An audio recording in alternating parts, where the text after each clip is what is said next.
नमस्कार साथियों, मेरा नाम है मनीष और स्वागत है आप सभी का self study on mobile channel पर। और इस वीडियो में 67वीं बीपीएससी का जो री एग्ज़ाम हुआ है 30/9/2022 को, उसका पूरा कंप्लीट सॉल्यूशन कंसेप्ट के साथ आप लोगों के लिए लेकर के आए हैं। यदि आपने एग्ज़ाम दिया है या अगला एग्ज़ाम आप देने वाले हैं 68वीं का, तो ध्यान से देखिएगा, क्योंकि बीपीएससी में क्वेश्चन रिपीट हो रहे हैं और सेम तरह के सेम कंसेप्ट के क्वेश्चन पूछे जा रहे हैं। जो 67वीं बीपीएससी का एग्ज़ाम हुआ जो रद्द हो गया, उसी तरह के क्वेश्चन हूबहू आपको री एग्ज़ाम में पूछे गए हैं। यहाँ पर मेरे एक व्यूअर हैं, उनका कमेंट देख सकते हैं। उन्होंने यहाँ पे अभी अभी कमेंट करके मुझे बताया है कि जो क्वेश्चन देख के गए थे उसी तरह का क्वेश्चन आया हुआ है। तो आइए शुरू करते हैं। पहला क्वेश्चन दिया है, अनिल और सुमन मिलकर किसी काम को 12 दिनों में कर सकते हैं, जिसे अनिल अकेला जो है 20 दिनों में कर सकता है। सुमन को अकेले उस काम को करना पड़े तो कितना समय लगेगा, कितना दिन लगेगा। तो यहाँ देखिए, एक अनिल है और एक है सुमन, दोनों मिलकर काम करते हैं तो 12 दिन लगता है, लेकिन अनिल अकेला काम करे तो 20 दिन। तो मैंने बताया है कि कुल काम पहले निकालते हैं तो एलसीएम लेते हैं। टोटल काम कितना है इसका एलसीएम लीजिए, तो 12 और 20 का एलसीएम आपका आएगा 60। कुल काम 60 हो गया, तो मान लीजिए कि 60 कुर्सी आपको बनानी है, 60 को कुर्सी बनाना है कुल, जिसमें से अनिल और सुमन मिल के काम करते हैं तो 60 कुर्सी बनाने में 12 दिन लगता है। तो एक दिन में अनिल और सुमन कितना बनाएंगे, 5 कुर्सी बनाएंगे। और एक दिन में अनिल अकेले कितना बनाएगा, 20 × 60, 3 कुर्सी बनाएगा। इसका मतलब है कि जब दोनों मिल रहे हैं तो 5 कुर्सी बन रहा है, अकेला अनिल 3 ही कुर्सी बना रहा है। इसका मतलब कि सुमन 2 कुर्सी बना रहा है एक दिन में, ठीक है। तो एक दिन में सुमन कितना बना रहा है, दोनों मिलकर के 5 कुर्सी बना रहे हैं, अकेले अनिल 3, तो सुमन बना रहा है 2 कुर्सी। कितना बना रहा है, 2 कुर्सी। तो यहाँ पूछा जा रहा है कि सुमन अकेले उस काम को कितना दिन में करेगा। तो 60 कुर्सी बनानी है, एक दिन में 2 कुर्सी बनाता है, तो कितना दिन लगेगा, सुमन को कितना दिन लगेगा 60 कुर्सी बनाने में, 60/2 करेंगे 30 दिन, ठीक है। कितना दिन लगेगा, 30 दिन। अगला क्वेश्चन दिया है, इस तरह के क्वेश्चन भी बहुत रिपीट हुआ है, कई सारा क्वेश्चन मैंने बताया हुआ है मेरे प्लेलिस्ट में, बीपीएससी का प्रीवियस ईयर का क्वेश्चन दिया हुआ है, देख लीजिएगा। 55 विद्यार्थियों के कक्षा में 34 क्रिकेट खेलना पसंद करते हैं, 26 बैडमिंटन पसंद करते हैं। प्रत्येक विद्यार्थी 2 में से कम एक खेल खेलना पसंद करता है। कितने विद्यार्थी क्रिकेट और बैडमिंटन दोनों खेल पसंद करते हैं। तो मैंने बताया है कि इसको वेन डायग्राम से जब बनाइएगा तो आसानी से बन जाता है। ये जो है एक वेन डायग्राम क्रिकेट खेलने वालों का, एक बैडमिंटन खेलने वालों का, जो बीच में जो दोनों में कॉमन होता है वह दोनों खेल खेलने वालों का है। तो यहाँ क्रिकेट में 34 है, बैडमिंटन में 26 दिया हुआ है। तो यदि हम बैडमिंटन और क्रिकेट दोनों को जोड़े तो 34 + 26 आ रहा है, ये कितना आ रहा है, 60 आ रहा है, लेकिन कुल कितने हैं, 55। कुल कितने हैं, 55 हैं। इसका मतलब है कि जो एक्स्ट्रा आ रहे हैं वो दोनों गेम खेलते होंगे, दोनों खेल खेलते होंगे। तो दोनों खेल खेलने वाले कितना होंगे, 60 में से 55 घटा दीजिए तो कितना आएगा, 5 ऐसे खिलाड़ी हैं जो दोनों खेल खेलते हैं। तो यहाँ पर 5 लिख दीजिए। इसी क्वेश्चन, इसका आंसर तो 5 हो गया। इसी क्वेश्चन में यदि आपसे पूछता कि केवल क्रिकेट खेलने वाले खिलाड़ी कितने हैं, तो केवल क्रिकेट का ये वाला आपका है, केवल क्रिकेट का ये वाला भाग है। तो क्रिकेट कुल कितने हैं, 34, जिसमें से 2 खेल खेलने वाले 5 निकल गए, तो केवल क्रिकेट खेलने वाले 34 में से 5 घटाएंगे, 34 में से 5। इसका मतलब है कि 29 जो आएगा वो आपके केवल क्रिकेट खेलने वाले हैं। इस तरह से भी क्वेश्चन पूछे हुए हैं। यदि पूछता केवल बैडमिंटन ये वाला पार्ट आपका है, ये पूरा भाग, केवल बैडमिंटन पूछता तो 26 बैडमिंटन खेलते हैं, जिसमें से 5 खिलाड़ी दोनों खेल खेलते हैं। तो केवल बैडमिंटन कितना हो जाएगा, 26 में से 5 दोनों खेल खेलते हैं, उसको घटा दीजिए तो ये कितना आ जाएगा, ये हो जाएगा 21 ऐसे खिलाड़ी होंगे जो केवल बैडमिंटन खेलते हैं। ठीक है, बैडमिंटन खेलने में और केवल बैडमिंटन खेलने में अंतर है, इस बात को आपको समझना पड़ेगा। ठीक है, यही क्वेश्चन में पूछा जाता है कि केवल बैडमिंटन खेलने वाले कितने हैं, तो इसका आंसर 21 होगा। ठीक है, अगला क्वेश्चन पूछा हुआ है, दो प्राकृत संख्याएं कौन सी है जिनके गुणनफल जो है 2400 है तथा वर्गों का योगफल 5200 है। तो यहाँ पर गुणनफल दिया हुआ है आपका, दो संख्या मान लेते हैं x और y है, x इंटू वाई का दिया है मान 2400 तथा वर्गों का योग x square plus Y square का मान दे दिया है 5200। तो इसको आप इस तरह से तोड़ दीजिए x प्लस वाई के फॉर्मूला में, x प्लस वाई का होल स्क्वायर के फॉर्मूले में। तो ये क्या होता है, X square plus Y square plus 2xy। तो यहाँ पर X square plus Y square का मान दे दिया है 5200,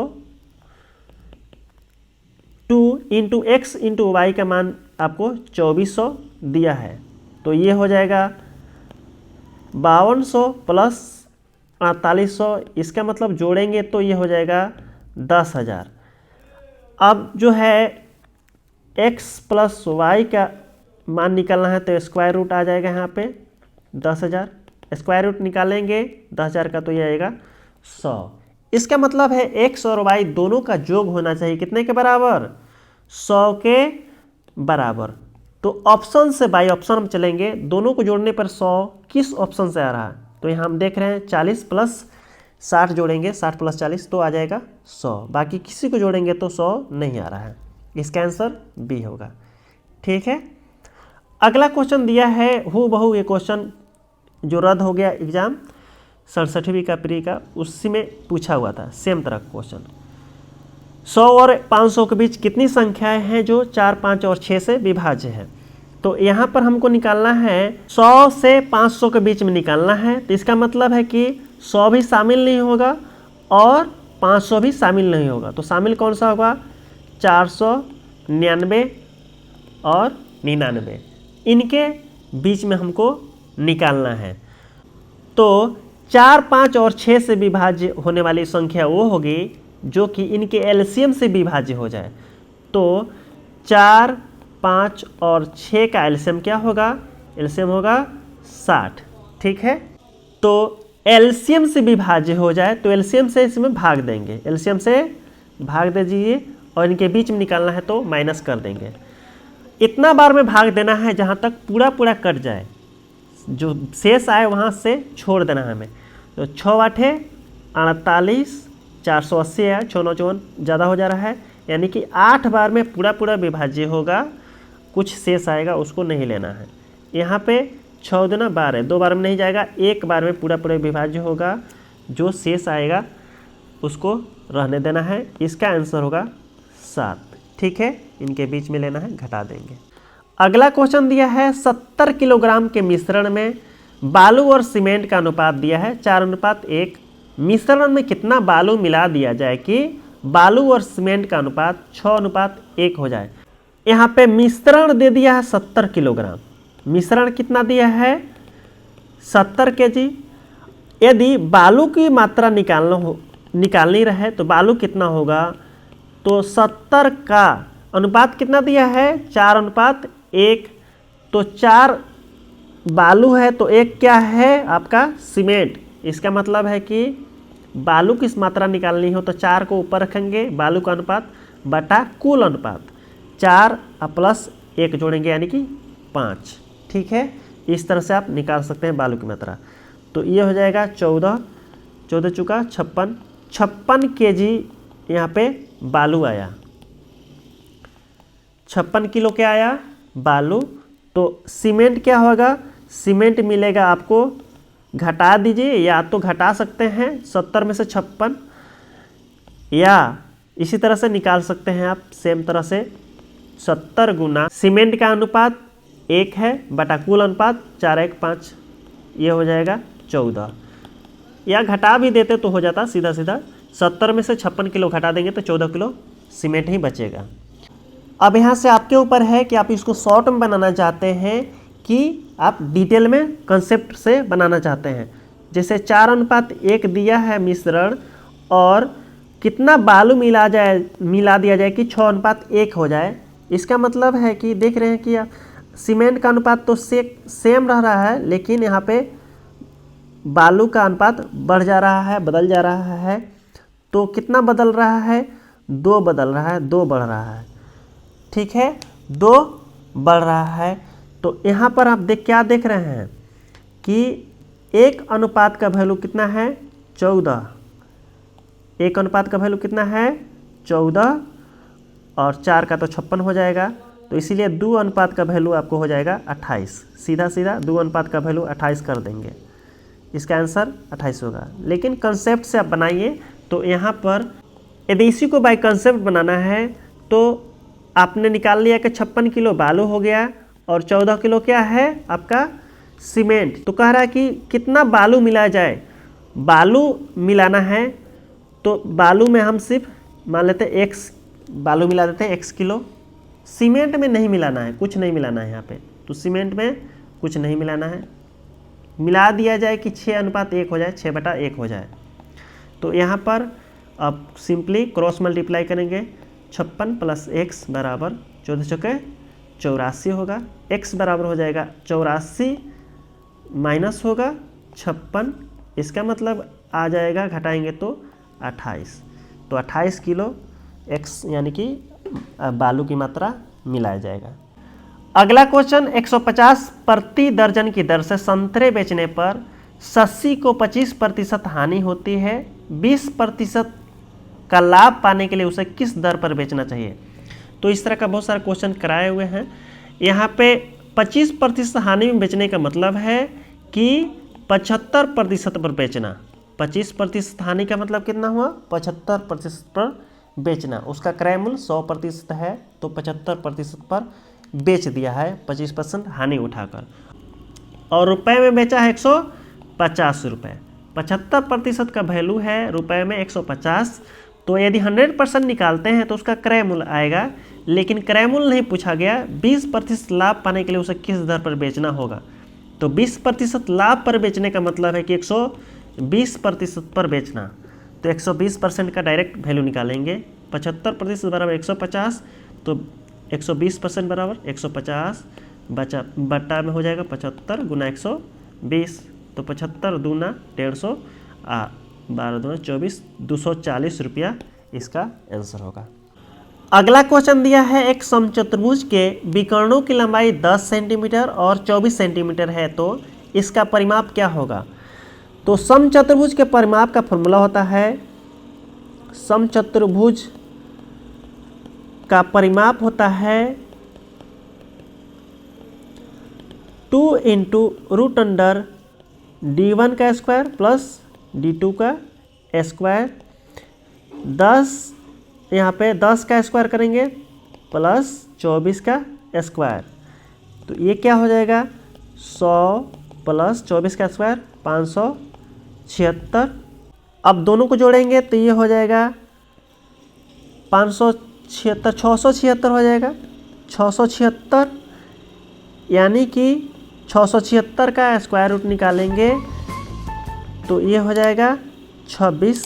26 का 2 से गुना करेंगे तो 52 सेंटीमीटर इसका आंसर होगा। ठीक है, परिमाप कितना हो जाएगा? 52। अगला क्वेश्चन दिया है 140 मीटर लंबी रेलगाड़ी 60 किलोमीटर प्रति घंटे की चाल से जा रही है और एक कुत्ता उसी दिशा में समांतर 18 किलोमीटर प्रति घंटे की चाल से दौड़ रहा है। कुत्ते को पार करने में रेलगाड़ी समय लेगी।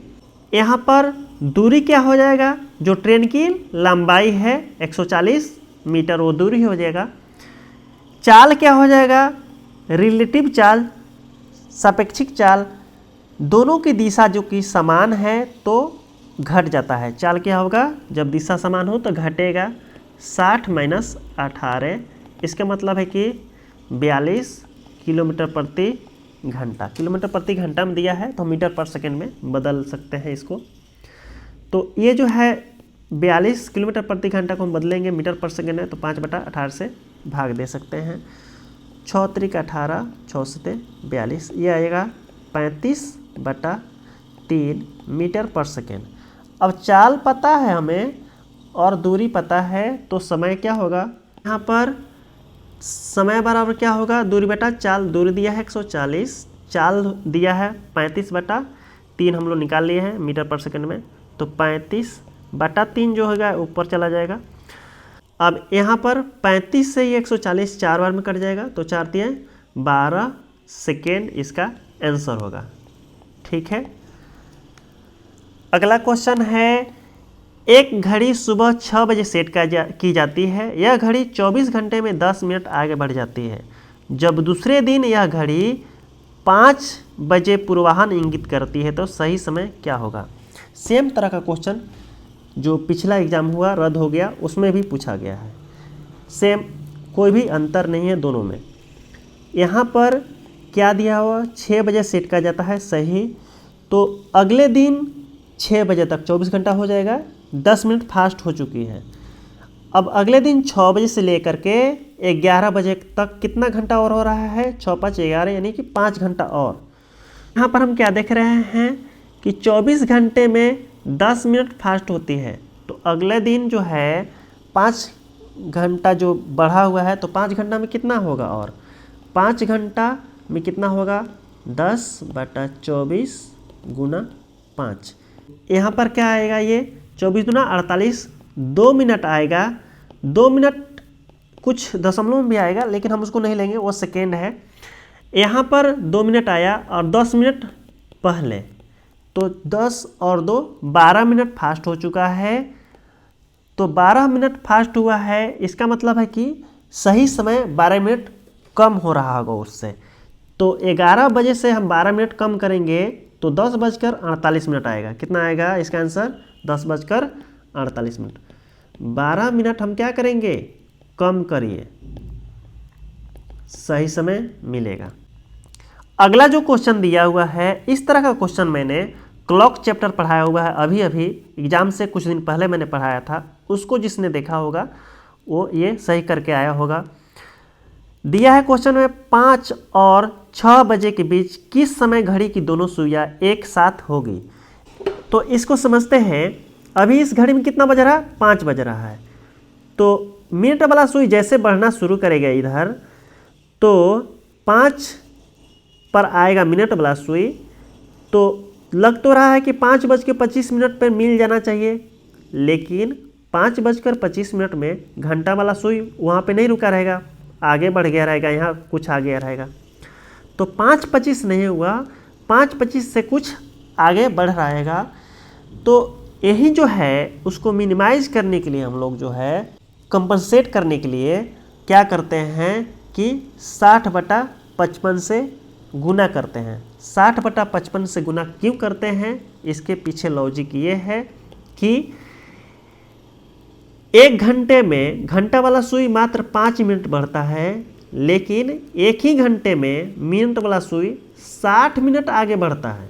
ठीक है, 1 घंटे के अंदर में घंटा वाला सुई जो है मात्र 5 मिनट बढ़ता है, जबकि मिनट वाला सुई 60 मिनट आगे बढ़ता है। ठीक है, इसलिए हम लोग को 60/55 से भाग देते हैं। तो 60/55 का मतलब हुआ कि 12/11।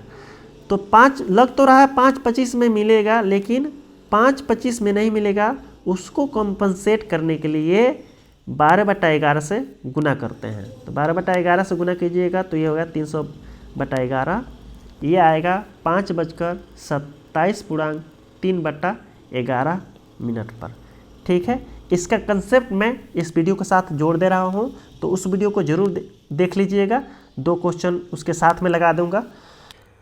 क्वेश्चन है, ज्ञात कीजिए कि 9 बजे तथा 10 बजे के बीच किस समय घड़ी की दोनों सुइयां एक सीधी रेखा में होगी परंतु समपाती नहीं। मतलब एक दूसरे के ऊपर नहीं होनी चाहिए। संपाती का मतलब यही होता है कि एक दूसरे के ऊपर। पहले इसका कंसेप्ट ध्यान से सीखेंगे। 9 से 10 बजे के बीच, इस घड़ी में कितने बज रहा है? 9 बज रहा है। हमें 9 से 10 के बीच में देखना है। तो 9 बजे के बाद इधर मिनट वाला सुई चलना शुरू करेगा और घंटा वाला सुई भी धीरे धीरे उधर बढ़ना शुरू करेगा। ठीक है, तो एक दूसरे के विपरीत दिशा में कब होंगे? सीधी लाइन का मतलब एक दूसरे के विपरीत दिशा में हो। तो जब मिनट वाला सुई 3 पर आ जावे, कितने पर?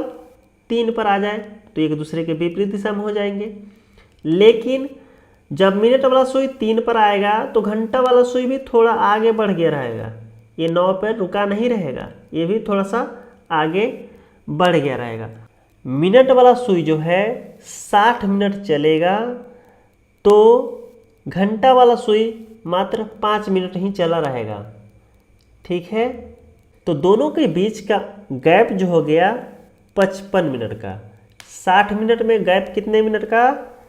55 मिनट का। तो इसलिए 1 मिनट में गैप हो जाएगा 60/55। इसलिए आपको 15 मिनट में निकालना है चाहे 20 मिनट में निकालना है। तो x मिनट में कितना गैप?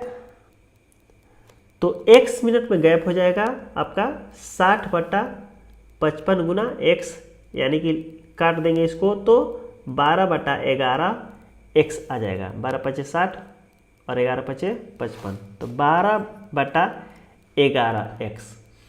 तो आपको क्या करना है? इस क्वेश्चन में 9:15 होना चाहिए था, लेकिन ये एग्जैक्ट समय नहीं है। एग्जैक्ट समय निकालने के लिए आपको करना होगा इस मिनट को, यानी कि 15 को 12/11 से गुना। कितना आएगा ये? 12×5 = 60, 12×6 = 18, 180/11। इसका मतलब हुआ भाग देंगे तो ये आएगा ये 16.4/11। इसका मतलब है कि जो आपका घड़ी एक दूसरे के विपरीत होगा वह होगा 9:16.4/11 मिनट पर, इतना बजे। ठीक है, इसका आंसर होगा 9:16.4/11 मिनट। क्वेश्चन है 6 से 7 के बीच कितने बजे घड़ी की सुइयां एक साथ होगी? मिनट वाला सुई जो है चलना शुरू करता है, आ जाता है 6 के पास। 6 के पास आता है, तब तक आपका घंटा वाला सुई जो है कुछ देर आगे बढ़ गया रहता है। तो मिलना चाहिए था, अगर घंटा वाला सुई आगे नहीं बढ़ता, यहीं पे रुका रहे, तो यहाँ पर जब मिनट वाला सुई पहुँचता तो एक दूसरे के साथ हो जाते हैं। लेकिन घंटा वाला सुई भी आगे बढ़ गया रहा होगा। इसका मतलब है मिनट वाला सुई को थोड़ा और आगे बढ़ना पड़ेगा, तब एक दूसरे के साथ होंगे। तो वहीं जो है 6:30 में एक साथ मिलते। कब मिलते? जब घंटा वाला सुई नहीं बढ़ा रहता। लेकिन ये वाला 6:30 वाला आंसर गलत है। आपको क्या करना है, इस जो है मिनट को आपको गुना करना पड़ेगा 12/11 से, 12/11 से, तब सही समय आपको मिलेगा। तो ये आ गया 12×3 = 36, 360/11। ये होगा आपका 32.8/11। इसका मतलब है आपका आंसर होगा 6:32.8/11 मिनट। 6:32.8/11 मिनट पर जो है एक दूसरे के साथ होगी। तो इस तरह का क्वेश्चन पूछे जाते हैं, इसमें ये ट्रिक लगा के आप बना सकते हैं। ठीक है, तो साथियों आज का ये लास्ट क्वेश्चन था। आपको वीडियो कैसा लगा कमेंट करके जरूर बताइएगा। साथ ही साथ आप जो एग्जाम दे के आए हैं तो कितने क्वेश्चन आपके सही हुए हैं कमेंट जरूर कीजिएगा। और यदि मेरे चैनल पे आप नए होंगे तो चैनल को सब्सक्राइब करके मुझे सपोर्ट जरूर कीजिएगा। आप सबके सपोर्ट की मुझे बहुत ही ज़रूरत है। वीडियो देखने के लिए आप सभी का धन्यवाद। मिलते हैं अगले वीडियो में।